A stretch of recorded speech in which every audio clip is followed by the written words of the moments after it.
Halo semuanya, kembali lagi di channel YouTube Evi Wahyu, tempat kamu bisa dapetin informasi praktis dan penting tentang berbagai urusan sehari-hari.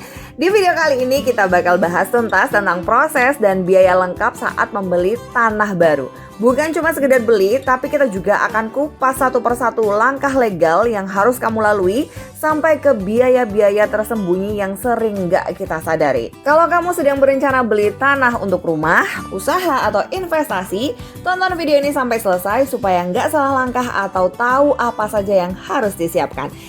Tapi yang belum subscribe, jangan lupa subscribe dulu ya. Subscribe dulu.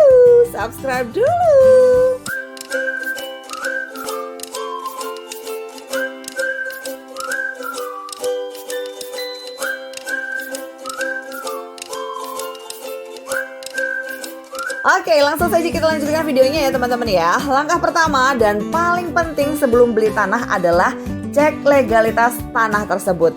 Kenapa ini penting? Karena banyak kasus pembeli yang dirugikan akibat membeli tanah bermasalah. Misalnya sertifikat ganda, tanah sengketa warisan, tanah yang ternyata masuk kawasan terlarang atau jalur hijau.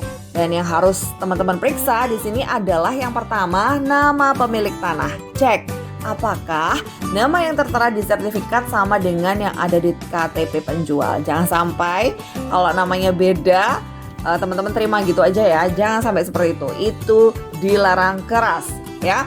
Kemudian teman-teman cek juga sertifikat tanahnya. Apakah itu SHM atau sertifikat hak milik yang paling kuat ya ini, atau HGB, hak guna bangunan yang perlu diperpanjang setelah 30 tahun sekali. Karena ini juga akan menentukan harganya ya teman-teman. Kalau SHM otomatis harga tanah itu pasti akan mahal. Tapi kalau misalnya HGB pasti harganya harusnya di bawah harga SHM ya teman-teman ya.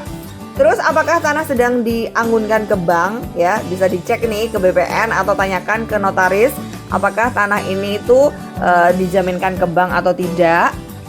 Kemudian teman-teman cek juga status hukum tanahnya itu gimana. Pastikan tidak sedang dalam sengketa, tidak dijaminkan, dan bukan tanah warisan yang belum dibagi secara sah. Ya, ini juga penting banget ya.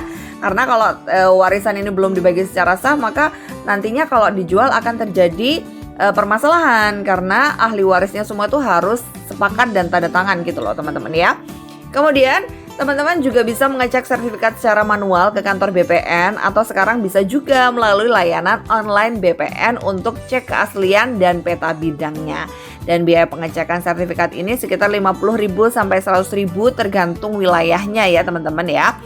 Oke, kemudian kita lanjut ke tahap selanjutnya untuk melakukan survei dan pengukuran ulang ya teman-teman. Setelah legalitas aman, kita lanjut dengan survei langsung ke lokasi tanah nih. Kenapa ini penting? Karena banyak kasus sertifikat tidak sesuai dengan kondisi real di lapangan. Misalnya nih, batas tanahnya tidak jelas, ada bangunan lain berdiri di atas tanah tersebut, tumpang tindih dengan tanah tetangga. Nah, langkah yang bisa kamu lakukan yang pertama, teman-teman datang langsung ke lokasi dan lihat dengan mata kepala sendiri kondisi di sana itu seperti apa. Teman-teman bisa ajak kepala RT atau RW atau tetangga sekitar sebagai saksi batas. Dan kalau perlu, teman-teman ajukan pengukuran ulang ke BPN ya. Ini BPN juga menyediakan jasa untuk mengukur ulang tanah yang akan kita beli. Nah, untuk biaya pengukuran ulangnya ini bervariasi ya teman-teman, tergantung luas tanahnya. Misalnya, untuk 200 meter persegi biasanya sekitar 1-2 juta. Kalau lebih dari 500 meter persegi bisa lebih mahal tergantung tarif di daerah masing-masing ya. Kemudian hasil ukur ulang ini penting untuk memastikan batas-batas dan ukuran tanah yang sah secara hukum. Jadi seperti itu, jadi akurat ya teman-teman.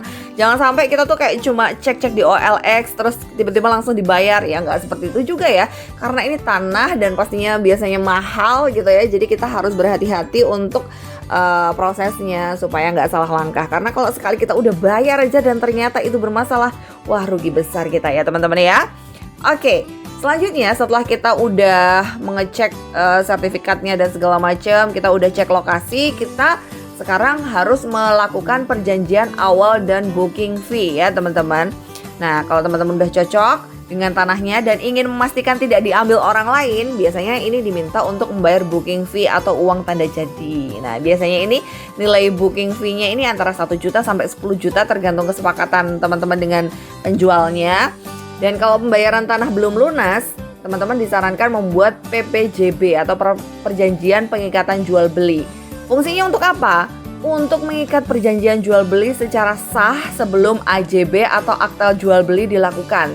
PPJB ini bisa dibuat di bawah tangan atau melalui notaris ya teman-teman. Untuk biaya PPJB ini lewat notaris biasanya sekitar 1 sampai 2,5 juta tergantung kesepakatan dan nilai transaksinya, seperti itu. Dan ini penting banget sih, saya rasa kadang kan kita beli tanah ke orang, kita nggak tahu orangnya siapa, nggak kenal, kecuali kalau mungkin keluarga ya. Bahkan di keluarga sendiri pun seringkali juga terjadi masalah kalau urusannya dengan uang. Jadi kita harus berhati-hati ya teman-teman ya.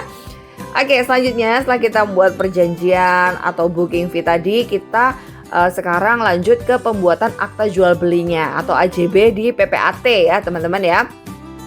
Kalau pembayarannya sudah siap dan semua dokumennya lengkap, maka waktunya buat akta jual beli atau AJB teman-teman di hadapan PPAT atau pejabat pembuat akta tanah. AJB ini adalah dokumen sah yang menyatakan bahwa hak atas tanah telah berpindah dari penjual ke pembeli. Nah, AJB ini hanya bisa dibuat oleh PPAT, bukan notaris biasa ya teman-teman. Jadi kita harus ke PPAT, nggak bisa kita buat sendiri di atas materai, tidak bisa. Harus ke pejabat pembuat akta tanah atau PPAT. Nah, proses ini juga melibatkan pengecekan ulang legalitas oleh PPAT. Dan pastikan ini PPAT-nya yang resmi ya teman-teman ya. Teman-teman cek nih, PPAT yang teman-teman kunjungi ini resmi atau tidak. Jangan-jangan PPAT abal-abalan gitu ya. Jangan sampai seperti itu. Kemudian untuk proses AJB ini teman-teman perlu mempersiapkan yang pertama sertifikat tanah asli, kemudian KTP dan NPWP penjual dan pembeli, kemudian SPPT dan bukti bayar PBB ya. Biasanya kan kita tiap tahun bayar PBB tuh ya. Teman-teman lampirkan di situ. Kemudian bukti bayar uang muka atau pelunasan. Di situ teman-teman biasanya kan ada pelunasan pakai materai gitu kan di kwitansi. Nah, itu dilampirkan juga. Dan untuk biaya AJB dan PPAT ini umumnya sekitar 2,5 sampai 7 juta, bisa lebih tergantung harga tanah ya teman-teman ya, tergantung harga tanahnya. Kemudian setelah kita membuat AJB tadi, kita sebelum balik nama sertifikat itu kita melakukan pajak jual beli tanah. Nah, ini akan saya jelaskan. Ada 2 jenis pajak yang harus dibayarkan teman-teman.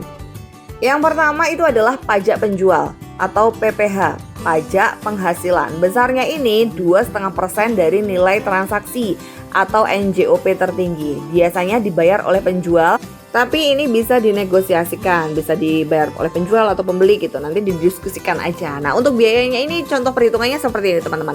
Contoh harga tanahnya itu misalnya 500 juta. Itu PPH-nya itu kan sebesar 2,5% dikali 500 juta. Berarti penjual itu harus bayar PPH-nya itu sebesar 12.500.000 ya.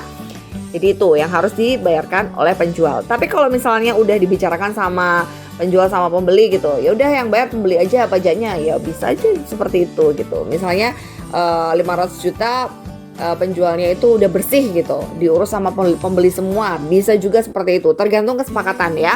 Kemudian pajak yang selanjutnya adalah pajak pembeli atau BPHTB, biaya perolehan hak atas tanah dan bangunan. Besarnya itu 5% dari harga tanah dikurangi NJOP-TKP. NJOP-TKP ini besarnya 60 juta ya teman-teman ya. Contohnya perhitungannya seperti ini. Misalnya tadi kan harga tanahnya 500 juta. Kita kurangi dulu nih NJOP-TKP-nya 60 juta.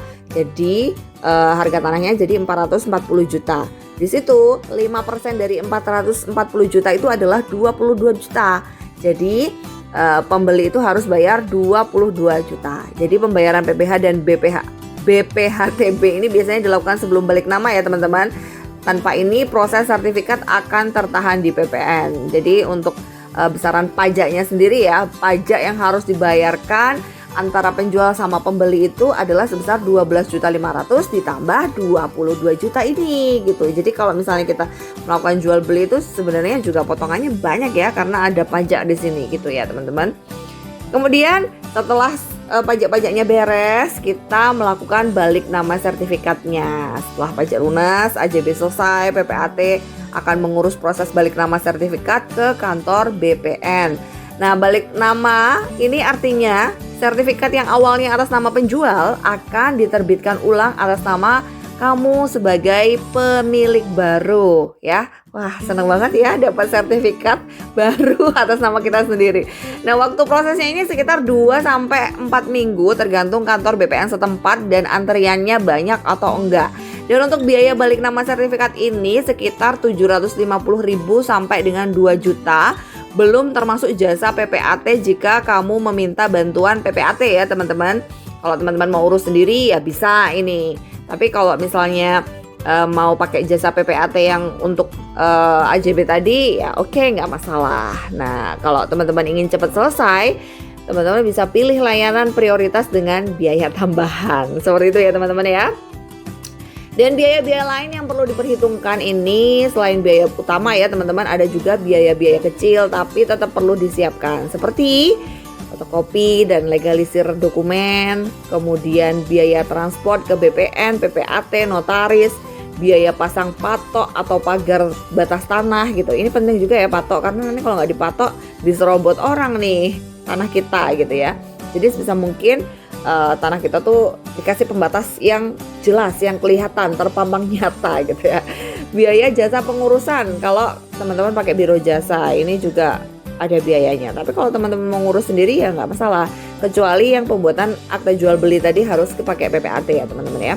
Dan total biaya tambahan ini biasanya sekitar 500 sampai 2 jutaan gitu ya, tergantung keperluan gitu. Emang kelihatannya kayak sepele ya, tapi ternyata juga banyak juga gitu ya. Oke, kita masuk ke kesimpulan ya teman-teman. Jadi seperti ini. Saat kita membeli tanah bukan sekedar bayar lalu selesai ya teman-teman. Bukan kalau misalnya tanahnya harganya 500 juta ya udah kita bayar 500 juta. Tidak seperti itu. Masih banyak proses yang teman-teman harus lalui. Apalagi kalau teman-teman kayak mau bangun gitu ya. Iya, itu masih prosesnya masih lama lagi. Kita harus izin untuk bangun dan seperti itu gitu ya. Ada banyak tahapan yang harus teman-teman lalui. Mulai dari tadi yang cek legalitas, survei lokasi, bayar pajak, sampai balik nama sertifikatnya. Dan jangan lupa ada banyak biaya yang harus disiapkan. Jadi pastikan teman-teman punya dana cadangan bukan hanya untuk beli tanahnya, tapi juga untuk proses-proses hukumnya. Dengan mengikuti semua tahapan ini, teman-teman bisa beli tanah dengan aman, legal, dan tanpa masalah di masa depan. Oke teman-teman, kalau teman-teman merasa video ini bermanfaat, jangan lupa klik like, share, dan subscribe di channel FB Wahyu. Tulis di kolom komentar pengalaman kamu saat beli tanah atau pertanyaan apapun yang ingin kamu bahas, biar kita kupas di video selanjutnya. Terima kasih sudah nonton dan sampai jumpa di video berikutnya. Bye-bye.